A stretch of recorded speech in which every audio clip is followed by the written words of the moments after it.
On va voir dans cette vidéo comment étudier une fonction polynôme de degré 2 qui est donnée sous forme canonique. Si ce n'est pas le cas, je vous invite à regarder la vidéo suivante. Soit f, une fonction définie sur R par f de x égale 2, facteur de x moins 3 au carré plus 1. Il s'agit d'une fonction polynôme de degré 2. f de x est donnée sous forme canonique, c'est-à-dire sous la forme a, facteur de x moins alpha au carré plus bêta. On a ici a égale à 2, alpha égale à 3 et bêta égale à 1. A est égal à 2, il est strictement positif. On sait que dans ce cas, f est décroissante sur l'intervalle moins l'infini alpha, ce qui fait ici l'intervalle moins l'infini 3.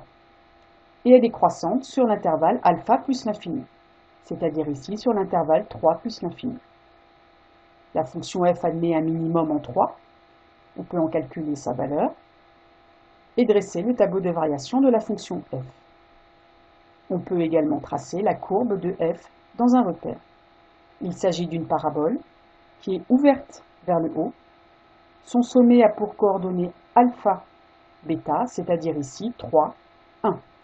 Et elle admet la droite d'équation x égale 3 comme axe de symétrie.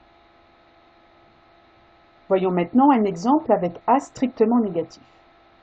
Prenons la fonction f définie sur R par f de x égale moins 1,5 de x plus 1 au carré plus 3.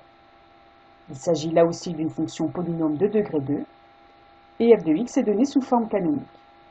On a a qui est égal à moins 1,5 et attention pour la valeur de alpha, cette parenthèse x plus 1, il faut l'écrire sous la forme x moins 1 réel alpha. Et donc on écrit x plus 1 sous la forme x moins 1. On a donc alpha qui vaut moins 1 et bêta qui est égal à 3. A vaut moins 1,5, donc A est strictement négatif.